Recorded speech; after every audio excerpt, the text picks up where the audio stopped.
Assalamualaikum warahmatullahi wabarakatuh.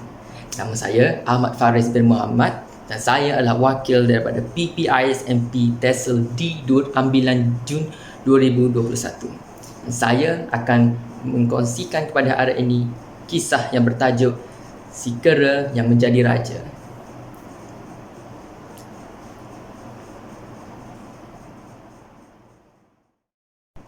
Pada suatu hari, raja di rimba iaitu singa ditembak pemburu. Seluruh penghuni di rimba berkumpul kerana mereka ingin membincangkan siapakah yang layak untuk menjadi raja yang bakal memimpin mereka untuk menggantikan si singa. Haiwan-haiwan di rimba pun berbincang antara mereka. Siapakah yang layak untuk menjadi raja? Kemudian, kebanyakan haiwan-haiwan di rimba mencalonkan badak untuk menjadi raja. Namun begitu, badak menolak pelawaan itu kerana si badak merasakan dirinya tidak layak untuk memimpin. Kemudian, para haiwan lain mencadangkan gajah untuk menjadi raja kerana mungkin gajah yang paling kuat kerana dia memiliki badan yang besar, kata haiwan lain. Namun, si gajah pun membalas, "Aku tidak kuat, pergerakanku amat lambat." Semua haiwan lain yang dicalonkan turut memberikan pelbagai alasan, sebagai contohnya buaya dan juga sang kancil. Mereka memberikan alasan bahawasanya mereka tidak layak untuk memimpin. Bagi mereka yang ingin menjadi pemimpin, seseorang itu perlulah memiliki ciri-ciri yang boleh memimpin, kata sang kera. Keputusan ini perlu dicapai agar rimba tidak diceroboh lagi. Kemudian si kera mengatakan, biar manusia saja yang menjadi raja kerana dia yang berupaya untuk membunuh singa, kata sang kera.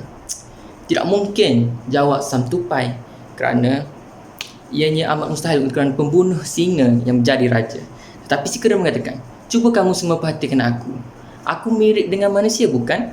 Kata sang kera dengan bangga dan yakin. Akhirnya penghuni di rimba pun bersetuju untuk melantik kera sebagai raja mereka yang baharu. Sang kera berasa amat gembira kerana telah diberikan jawatan itu. Namun begitu, indah khabar dari rupa, kera tidak menjalankan tugasnya. Ia hanya duduk dan makan sahaja di istananya. Penghuni di rimba tidak berpuas hati dengan kelakuan sang kera. Ia hanya mengambil kesempatan ke atas haiwan lain yang tinggal di rimba. Kemudian muncul seekor haiwan yang bercadang untuk melakukan penjatuhan kuasa terhadap sang kera. Serigala mencari jalan untuk menyedarkan si kera. Akhirnya ia mendapat idea. Pada suatu hari, serigala memberitahu kera ia menjumpai tempat makanan yang amat lazat. Ia pun membawa sang kera ke tempat itu. Di sana, sang kera terus menerpa ke arah makanan kerana dia sudah tidak memikirkan apa-apa lagi. Tiba-tiba, ia terjerumus ke dalam tanah. Ternyata, tempat yang dikatakan penuh dengan makanan yang lazat itu adalah sebenarnya sesuatu perangkap. Penghuni di rimba bersetuju dengan serigala dan akhirnya sang kera ditinggalkan tanpa seekor haiwan yang membantunya di dalam perangkap itu. Kemudian, pada masa yang tepat, seorang pemburu datang ke perangkap itu dan telah membawa sang kera ke rumahnya. Sang kera telah sedar akan kesalahannya dan kini hidupnya telah tidak bebas lagi kerana telah pun menjadi haiwan peliharaan sang pemburu itu. Kera diikat di tiang pokoknya dan ia berasa sangat sedih, dan inilah balasan yang diterima olehnya. Kemudian haiwan-haiwan di rimba pun bersetuju untuk melantik sang serigala untuk menjadi raja kerana fikirannya yang sangat bijak. Ia memerintah rakyatnya dengan adil dan saksama. Semua haiwan dalam hutan dapat hidup aman dan damai.